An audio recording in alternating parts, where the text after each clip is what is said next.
Egyptian Adventure. Nadim's model book leads to an adventure in ancient Egypt. Floppy is mistaken for an important dog and the children have to help make a pyramid. Today I'll read a book called Egyptian Adventure in the Oxford Reading Tree series. This is stage 8-12 and the series is created by Robert Kunt and Alice Brickda. Let's go right into it. Nadim and Anina came to play at Biff and Chip's house. Nadim had a book about the ancient Egyptians. It isn't just a book to read, said Nadim. It's a special sort of book. It's a model book, said Nadim. He opened it to show everyone. I get it, said Chip. You press out the shapes, then you fold and glue them to make a model. The book had lots of shapes to press out and fold. Nadim pointed to one. Can you see what this will be? He asked. Of course we can, said Anina. It will be a pyramid. Chip found some glue. The Nadim pressed out the shapes and the others began to fold them. First they made the pyramids. Anina had a difficult shape to fold.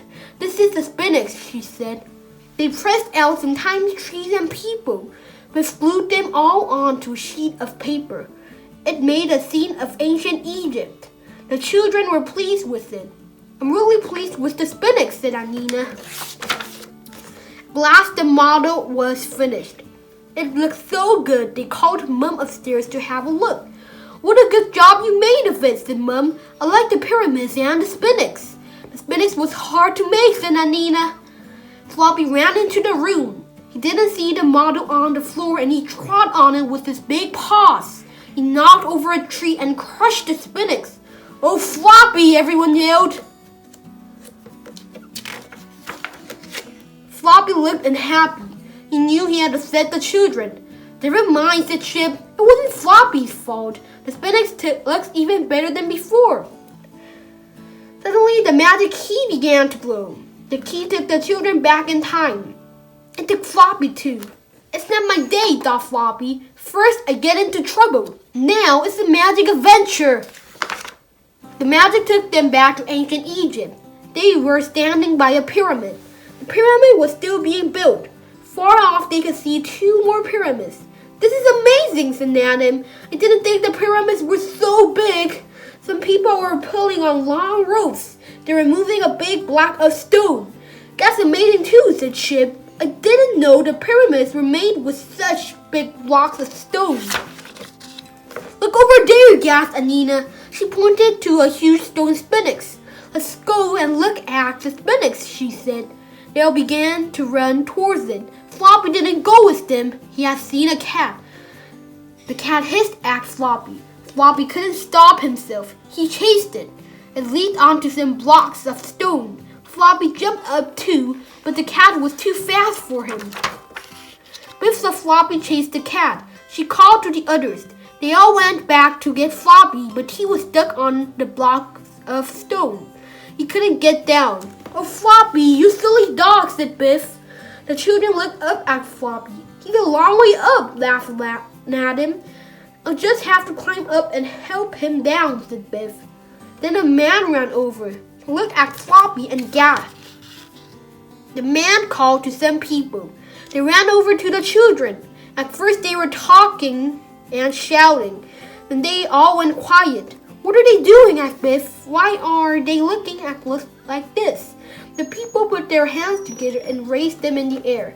Then they sank down on their knees. They are bowing to us, said Chip. They must think we're important. How strange, said Nadim. The people were not bowing down to the children. They were bowing to Floppy. I don't believe it, whispered Chip. They must think Floppy is important. I wonder why. The people took Floppy away. The children followed. Floppy couldn't believe all this was happening to him. Magic adventure is bad enough, he thought, and now this! The people took Floppy to the king's palace. The king came out to the steps. In Egypt, a king is called a pharaoh, said Chip. This pharaoh looks very fierce. Everyone bowed when they saw him. We'd better bow down too, said Biff. We don't want to get into trouble. A man spoke to Pharaoh. Great Pharaoh, he said. See what we have brought. The yellow dog, gasped the Pharaoh.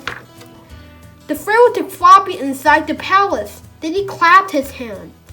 Look after the yellow dog, he said. Give him whatever he wants. Thought Floppy, beginning to enjoy this adventure.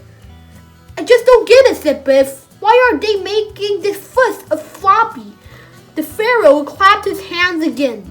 Some people ran into the palace. One of them began to paint a picture of Floppy. Suddenly Biff sneezed. The pharaoh saw the children. Strangers in my palace, he shouted. How did they get in? A guard grabbed Tip and Anina. Another one grabbed Biff and Nadine. The guards took the children outside. They took them to one of the pyramids. The people were moving the big blocks of stone. You all look strong, said the guard. You can work here. The children had to help pull one of the big blocks. They had to put rollers down to slide it along. This is hard work, moaned Biff. These rollers are heavy. It was time for a rest. The children had to drink from a skin bath. Ugh, said Chip. This water is warm and it tastes funny too. I'd rather have an ice-cold can. The Egyptians were carving a giant stone block. The children had to pick up all the chips of stone that fell off. This is hard work too, said Nadine. It's no fun being an Egyptian slave. Nina looked at the carving. I wonder if they are making a sphinx, she said. A sphinx has the body of a lion, but that doesn't look like a lion's tail. That tail looks familiar, said Biff. The carving was finished.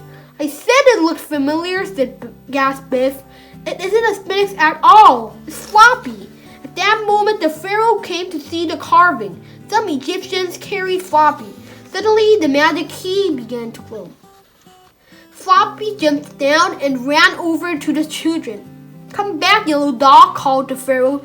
I'm glad it's time to go, dodged Floppy. It was all getting too much of a good thing. What an adventure, said Nadine. I didn't like being an Egyptian slave. Anina picked up the model sphinx.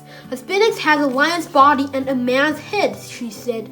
But this does look a bit like Floppy. Okay, that was the book I read. And Offer Reading Tree has another book called Chinese Adventure.